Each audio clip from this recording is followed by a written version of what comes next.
Mahirap po maging magulang. Tumataas ang bilang ng mga nanganganak edad 14 pababa nitong mga nakalipas na taon. Sa katunayan, noong 2023, may nanganak sa edad na 8 taong gulang. Sa mga kabataan po, makinig po sa magulang. Pinakatumatak talaga sa akin yung case study ko na bedridden na siya. It's not just seeing her in that state, but hearing the interview, hearing what she has to say. I'm also a parent myself. It really strikes a chord sa akin. It's really alarming. Something na na-realize ko na dapat talaga every journalist should do is yung ability to do people trail and paper trail as well. You need to put a face doon sa i-interviewin mo. It's about, I will do this story because I know that I will be able to change lives through my story.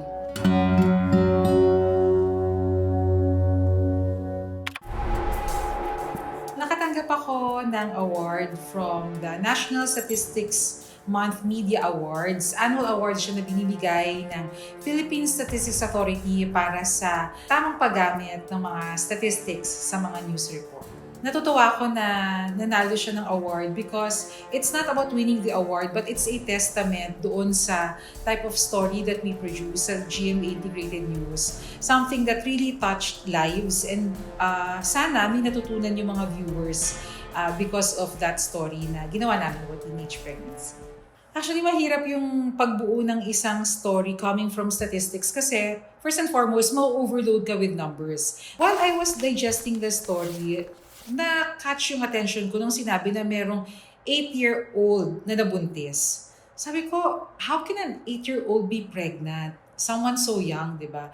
But then, it's supported by statistics and then later on, nakita ko na from 2013, nagdoble yung number ng mga nabubuntis na teenagers, 14 years old and below, in a span of 10 years. So sabi ko, this story should be aired because this will help our viewers. Lalo na ngayon, di ba, maraming mga kabataan na nakatutok sa social media.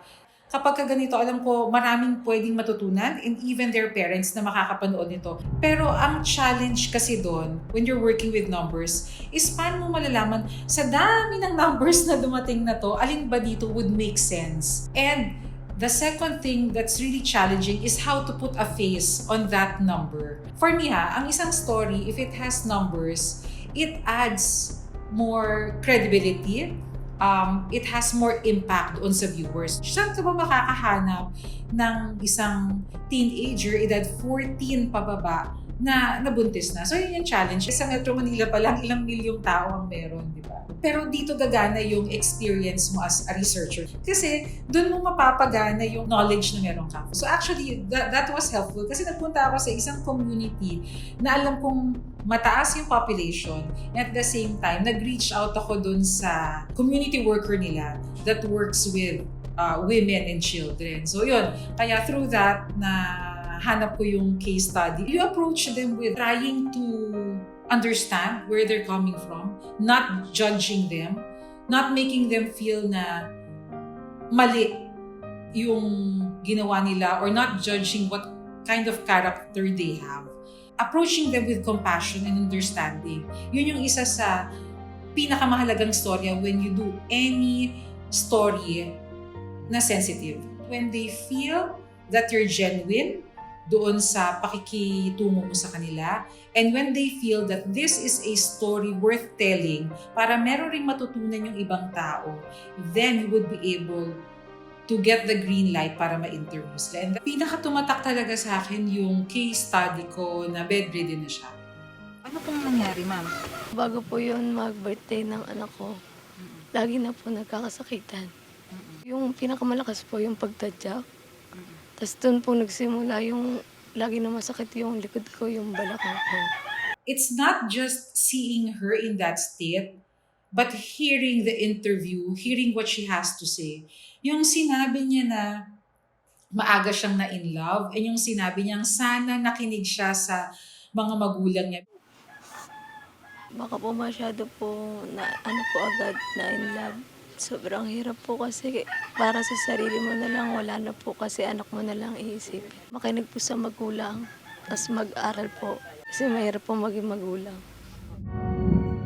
because I'm also a parent myself. And in 2 years' time, my daughter will become a teenager also. It really strikes a chord sa akin.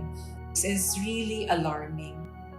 Something na na-realize ko na dapat talaga every journalist should do is yung ability to do people trail and paper trail as well. Pag gumagawa tayo ng storya, if you do something na meron kang paper trail, meron kang babalikan na statistics, but it doesn't stop there doon sa paper. You need to put a face doon sa i-interviewin mo. We didn't stop doon sa numbers na nakuha namin.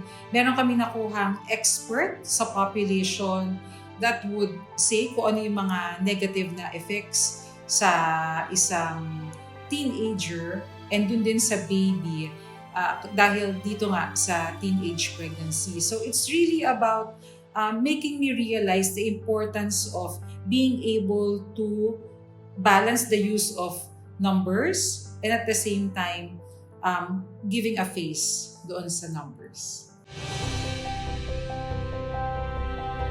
This story is really for them and doon sa mga kabataan. Para sa'yo to, I love Some you. games are emerging. And when I learned that award, una ko sinabihan yung daughter ko. Kasi excited talaga akong sabihin sa kanya na more than the recognition, it's about imparting knowledge and information sa mga viewers namin. And it's about educating them also. It opens that communication for me and my daughter. So the story is also personal to me para mas mag-guide ko rin siya dun sa tamang daan. It was 20 years ago when I first won the award. And then ilang years after, napanalunan ko itong second. And the second award, it's also about numbers. It's about tulong sa desentralisasyon. Sa ngayon, marami pa ring dumarayo sa Metro Manila para magtrabaho. Tulad ni Eduardo na taga Rizal pero araw-araw pumapasok sa Metro Manila bilang safety officer. That story naman is about how many people try to find the greener pasture that they're looking for sa Metro Manila. Yung numbers doon na pinapakita is really striking na nagulat ako na parang, ganito pala kadaming mga tao ang nagsisiksikan sa Metro Manila. This is true for all of the other journalists. Whenever we do stories, it's not about na gagawin ko to para manalo ako ng award. Gagawin ko to para magbigay ako ng karangalan sa pangalan ko or sa kumpanya. It's about, I will do this story because I know that I will be able to change lives through my story. Lagi kong sinasabi na hindi importante yung award, but the impact that you make in other people's lives. And when I see yung feedback ng people, one way or another, bumabalik sa akin yung mga storya ng mga taong na-influence ko through my stories. That's the greatest award that I could ever get. Base sa datos ng Philippine Statistics Authority, umaabot sa mahigit 51 pesos kada kilo ang average price ng regular milled rice noong Marso. Nasa mahigit 56 pesos kada kilo naman ang well-milled rice. Usually kasi kapag nakakita tayo ng numbers, usually ang reaction ng mga tao, parang mentally draining naman, ang hirap naman i-absorb, hindi ko ito maiintindihan. And then you forget na maybe through these numbers you will learn important lessons or things na hindi mo matututunan because tiningnan mo lang sila as numero. Always have that passion to do stories not because gusto nyo makita sa TV, not because you want to get famous, not because you want to get rich, but have that passion for reporting kasi this is one of the most noble job that you can really have